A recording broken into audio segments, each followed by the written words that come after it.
Since the announcement of Mario and Luigi Brothership, I've been so excited to finally be able to dive into this series on the Nintendo Switch. This marks the first Mario and Luigi entry in almost a full decade, and while I'm hyped to play it, I also recognize how high the stakes are. At its core, Brothership is a shot of redemption for the Mario and Luigi series, and if this game fails to deliver, this series may frankly never get this chance again. Of course, I've loved everything we've seen so far, and I'm keeping my hopes high. However, aside from some trailer footage, we really haven't seen all that much, and there's so much more I'd like to know before the game releases. Because of that, I've gone back and played through every single Mario and Luigi game to understand the history of the franchise and what Brothership needs to succeed. With this new perspective, in today's video, I'm going to be discussing what each game means for Mario and Luigi Brothership. What are some of the fun and creative elements that Brothership should learn from, and what are some of the not so fun and painful features Brothership should avoid at all costs. After all, there's probably a reason why this series fell off, so with that out of the way, here's everything I learned from my playthrough of the entire Mario and Luigi series, starting with Superstar Saga.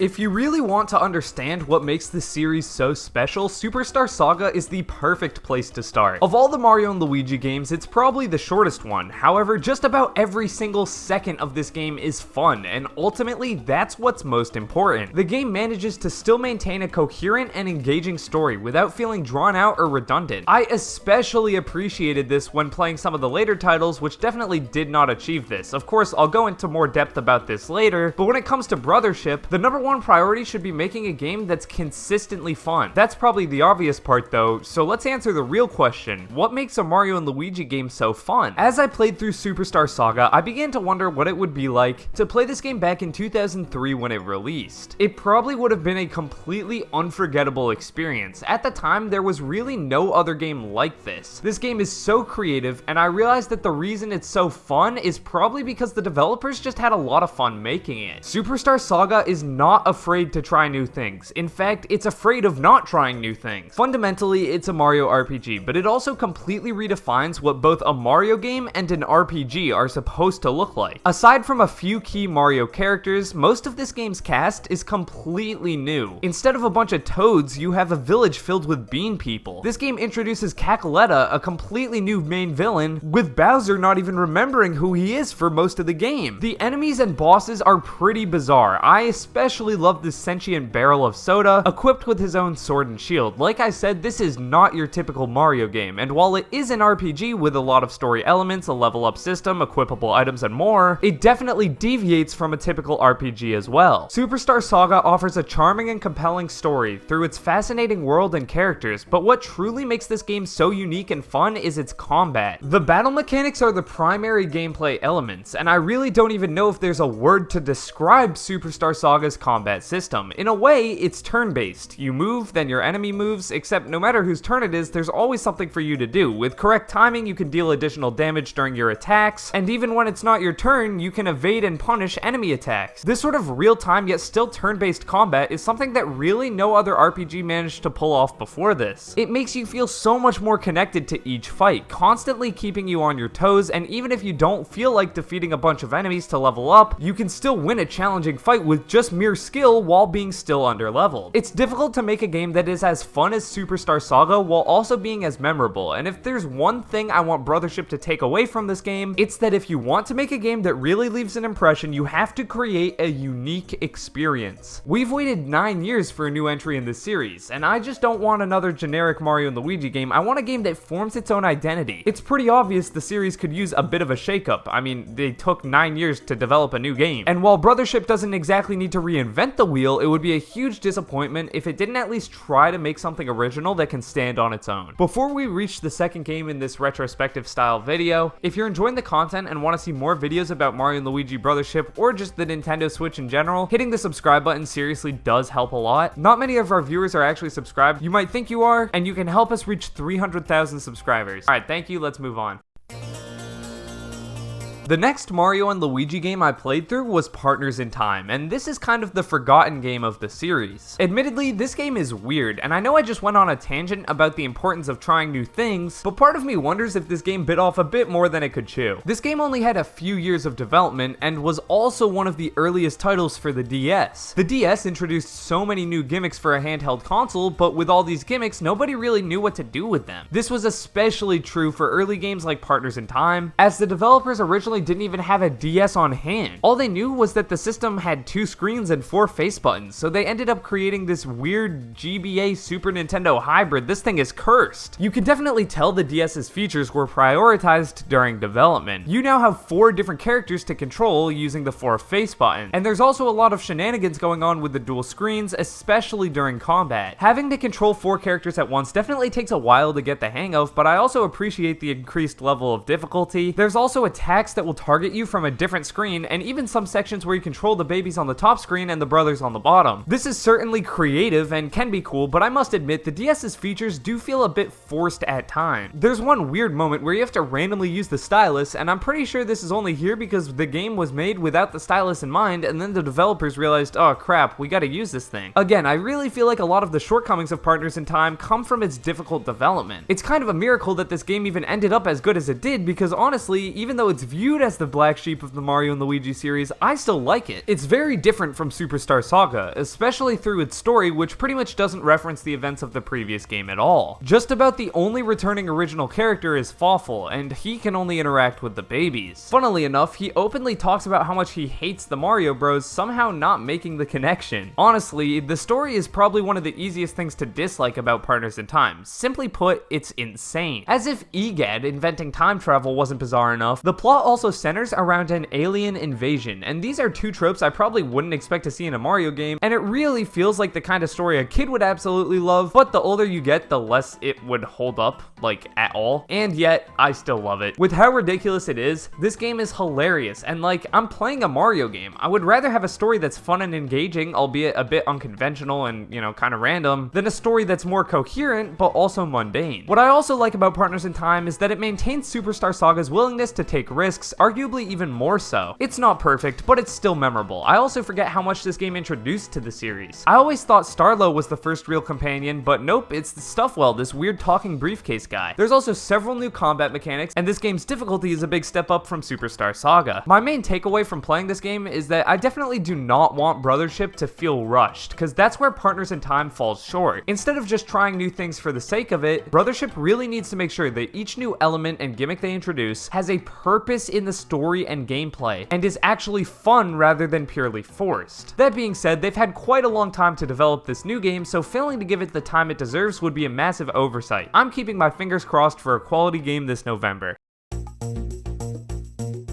After finishing Partners in Time, I was very excited to play through Bowser's Inside Story. On top of having a longer development cycle, the DS was a well-established system at this point, and let me tell you, it shows. Bowser's Inside Story is just as great as Superstar Saga. In fact, I would say it's even better, my personal favorite in the series. You have a story that's so fascinating, and the pacing is pretty much perfect. The new characters are really cool, and Fawful is now the game's major villain, which is sick. I totally understand why this guy is probably the most iconic Mario and Luigi character. Also, with its quality matching Superstar Saga, this game still manages to stand out and definitely has its own identity. A large reason for this is due to the fact that you can play as Bowser. Now obviously, we are not getting this in Brothership because we would have certainly seen it by now, but it is such an interesting mechanic. Bowser and his moveset are very satisfying, but also Bowser's story is very satisfying. Rather than being a one-dimensional villain like in most Mario games, he has so much personality and he's also very likable, taking on sort of a protagonistic role. Compared to an enemy as chaotic and evil as Fawful, you could convince me that he and Mario are best friends. I think where Bowser's Inside Story really excels is through how it implements the DS's features. Having Bowser and the Mario brothers on opposite screens, actually using the stylus for minigames, and turning the DS sideways for giant battles, these are some really fun gimmicks, and unlike Partners in Time, they do not feel forced. In fact, I would say that the DS's gimmicks actually enhance the game, and I would love to see something like this in Brothership. Of course, the Switch doesn't actually have two screens, but people often forget how much random technology is in the Switch and Joy-Con. I always thought that the HD rumble mechanic is actually pretty cool, and I could see this being used to communicate how an enemy is going to attack. For instance, a heavy vibration could indicate that an enemy is targeting Mario, while a lighter vibration could signal Luigi. Hell, they could even use the damn IR sensor. As long as this type of thing doesn't feel too forced or unnecessary, Nintendo should not shy away from using the Switch's gimmicks in Mario and Luigi Brothership as long as it's done right. Of every Mario and Luigi sequel that I played, I would say that Bowser's Inside Story is pretty close to perfection. It maintains so much of what made Superstar Saga great, however, there's also a ton of new content. The battles are even more satisfying than before, with the special attacks being my personal favorite across the entire series, and the story is just as fun as Partners in Time, while also being just as coherent as Superstar Saga. In just about every way, Bowser's Inside Story is a step up while also being a major change of pace. I could see Mario and Luigi Brothership taking on a similar approach. From what we've seen in the first trailer, there is a ton of new stuff, from new mechanics to new characters to several things we can't even begin to pick apart, just since we've never seen anything else like them. Brothership might just offer the sort of reset that the series needs right now, and we've already seen a bit of how it will deviate from its predecessors. Even Starlo, a character that has been in every game since this one, is notably replaced by this flying pig companion. So what do I want Brothership to learn from this game? Well, what Bowser's Inside Story accomplished is pretty much exactly what Brothership needs to do. It found its own identity by expertly weaving fun gameplay, smart uses of the console's gimmicks, and a genuinely engaging story all together. It did all this while not forgetting what makes the Mario and Luigi series what it is. So yeah, pretty low bar, just need Brothership to do all of that.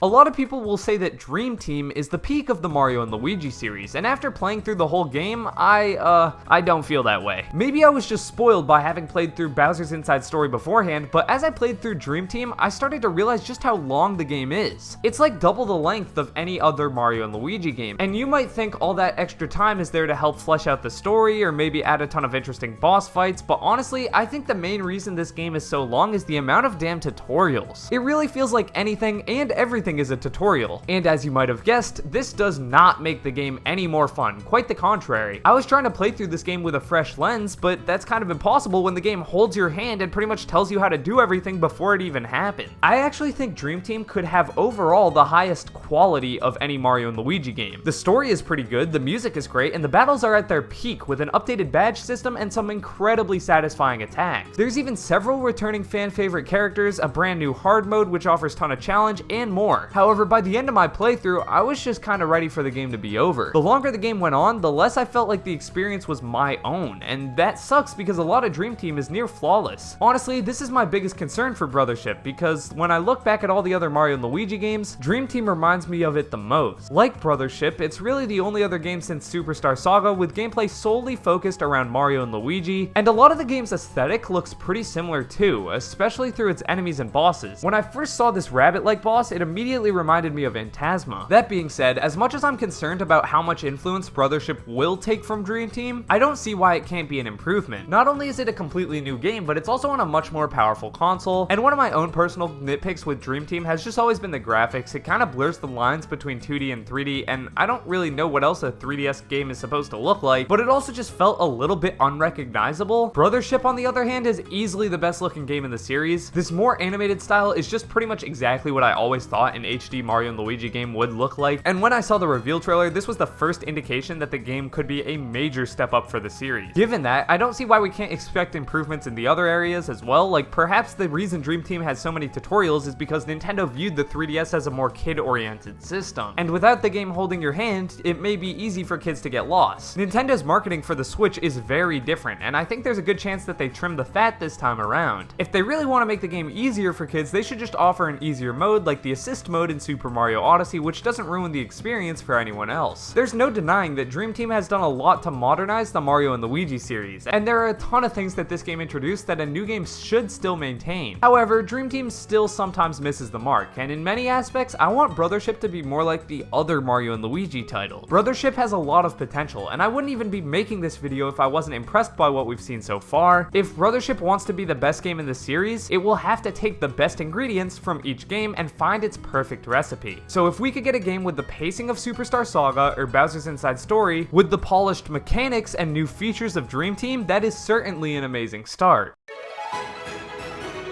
Now for a game that Brothership should probably not take too much influence from, we have Paper Jam. This is hands down the most disappointing game in the series, and of all the Mario and Luigi games, this is the one I knew the least about going in. Everyone will tell you that this game marks the downfall of the series, and after playing it, yeah, they're right. It genuinely feels like the team behind this game really just forgot what a Mario and Luigi game is, and the Paper Mario elements are kind of just there to hide the fact. I always knew this game had a weak story, but I never really understood why. Well, remember how I just praised Superstar Saga for all its original characters? In this game, there are no original characters. In fact, I'm pretty sure Starlo was the only returning character that is actually from the Mario and Luigi series. So much of the cast is just Toads, and if you aren't tired of them now, trust me, you will be. The lack of originality is especially apparent through the Paper Mario characters, as all of them are just paper counterparts of traditional Mario characters. Yeah, do not expect an actual Paper Mario enemy or boss like Dimentio or Hooktail. Best I can do is Paper Petey Piranha. This game has such little actual Paper Mario content that we don't even get a Paper Luigi. Oh, never mind, thank God, he's in the sound test menu. This entire game is so uninspired, which is a complete 180 from the rest of the series. Just look at how this game uses the Koopaling. In Superstar Saga, the Koopalings were just a small array of bosses near the end of the game. However, in Paper Jam, the Koopalings account for like half the experience, which could not be more lame. Instead of this game being a tribute to Paper Mario and Mario and Luigi, this game feels like multiple steps back for both series. I will say though, not everything in Paper Jam is bad, and there is something I wanted to take into Brothership. The battle mechanics themselves are actually pretty much just as polished as they are in Dream Team, and there are a ton of actual improvements, and by a ton, I pretty much just mean one, albeit it is a pretty major one, and this is what I want them to take over. Dream Team's over-reliance on tutorials is heavily fixed. You can now skip them, which on its own is great, and while I didn't notice this while playing because, well, how would I? Apparently the game will not even offer you some tutorials depending on what it detects your skill level to be. That is such a cool idea. That is pretty much exactly what I want from Brothership, as it would really help the game feel less arbitrarily long and help the story with its pacing, which is great because when playing Paper Jam, you're gonna want this thing to be over as soon as possible. Pretty much everything else in the game still sucks, especially these Toad searches, which will be the bane of your existence if you want 100% this game. Papercraft battles are also not as fun as the giant battles from previous games, and I definitely prefer badges over this game's card mechanic. I don't want to jinx anything, but from what we've seen with Brothership, it seems pretty much impossible that we get a game as bad as Paper Jam. Obviously, I haven't played the game yet, but we also know a ton of new mechanics, and also some actually original characters. The things Paper Jam does worst, we already know are not returning, so hopefully the thing Paper Jam does best, that being addressing Dream Team's over-reliance on tutorials, does return. If Brothership just somehow manages to match how bad Paper Jam is, something has gone seriously wrong. Someone call Nintendo and make sure they're okay.